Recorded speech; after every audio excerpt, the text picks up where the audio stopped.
प्रत्येक जीवात्मा में परमात्मा विराजते हैं और जीवात्मा की सेवा ही आपको परमात्मा से मिला सकती है और कोई साधन परमात्मा से मिलने का नहीं है। तो जितनी अच्छी जीवों की सेवा रेबारी समाज कर सकता है, शायद मुझे नहीं लगता कि इस धरती पर कोई दूसरा समाज जीवों की सेवा करता होगा।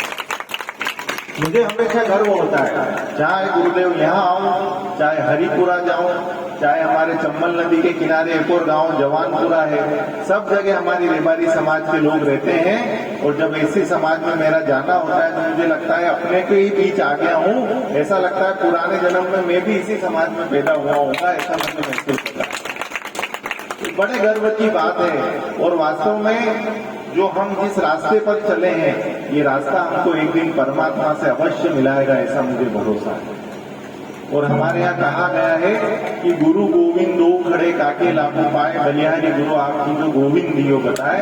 यानी कि वास्तव में गुरु जो होते हैं वो भगवान से मिलाने का हमारा रास्ता होते हैं। जब हम यहाँ से फोन लगावा, जवानपुरा में अपना रिश्तेदार बैठा तो पहला फोन की सिग्नल क्या जावे, टावर पे जावे। अन टावर थी जवानपुरा वाला टावर पे ने वहां थी अपने रिश्तेदार के मोबाइल में जावे कि नहीं जावे, कि हिंदू मोबाइल पे मोबाइल में नहीं जावे। तो इतने के गुरु जी जो बैठे हैं, ये गुरु जी माध्यम है ईश्वर और हमारे बीच में। हम यहाँ से कोई आवाज ईश्वर को पुकारेंगे तो पहले गुरु के कानों में जाएगी, फिर ईश्वर के कानों में जाएगी। यानी कि ईश्वर को प्राप्त करना है तो जीवन में गुरु का होना बहुत जरूरी है। उसी के बाद, गुरु मिलने के बाद ही हमको ईश्वर प्राप्त होते हैं। मेरा सब जितने यहाँ पे माताएं बहनें बैठी है, पीछे पितृ पुरुष बैठे हैं, कि गुरु के चरणों की धूल जिनके घर पे गिर जाए वो घर घर नहीं रहता, वो घर मंदिर हो जाता है। हमारे हिंदू शास्त्र में ऐसा कहा गया है। क्योंकि जब गुरु घर पे पधारते हैं तो जितनी नकारात्मक ऊर्जा है, जितना घर को नुकसान पहुंचाने वाली चीजें, उन सब का नाश हो जाता है। हमारे जो छोटे छोटे भैया बहन हैं, इनको हमारे हिंदू धर्म संस्कृति के बारे में पता लगता है। ये लोग हमारे धर्म से, हमारी रीति रिवाज परंपराओं से जुड़ते हैं तो फिर वो घर घर नहीं रहता, वो घर मंदिर हो जाता है। ऐसी गुरु की महिमा हमारे यहाँ कही गई है। अब एक और निवेदन मैं आपके बीच में करना चाहता हूँ कि आज का समय हमारे लिए बड़ा विपरीत है। ये हम सबने देख लिया, ये मई का महीना है, महीना खत्म होने आ रहा है, लेकिन इस मई के महीने का जो प्रारंभ हुआ था, शुरू के जो 2 सप्ताह थे हमारे लिए बड़े चुनौतीपूर्ण थे। एक समय हमारे सैनिक जो है वो पाकिस्तान से लोहा ले रहे थे, जब 8-9 मई से लेकर 12 मई तक का समय था।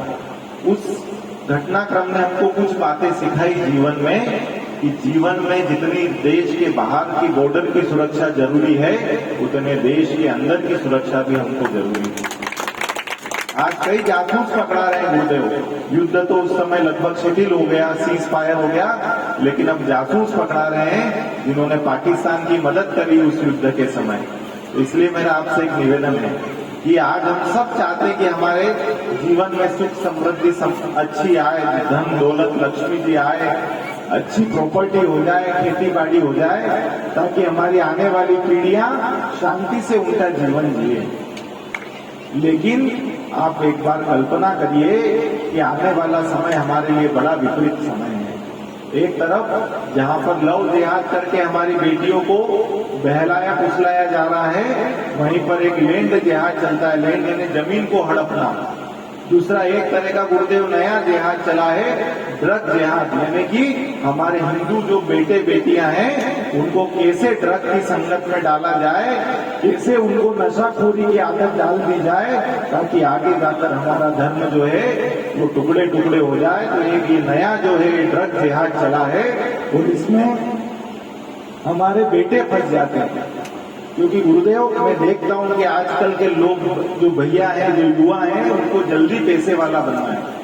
तो जब तेजी से पैसा बनाना है तो ऐसे रास्ते पर वो चल पड़ते हैं जिसका रास्ता, जिसका अंत जो है वो जेल की ओर जाता है। मेरा आप सबसे हाथ जोड़कर निवेदन है कि जीवन में पैसा कमाओ न कमाओ, अपने बेटे बेटियों को संस्कार जरूर दो। अगर वो संस्कारी होंगे तो उनका भविष्य अच्छा होगा और आपका बुढ़ापा अच्छा होगा। इसलिए गुरु की आवश्यकता हमको बहुत है।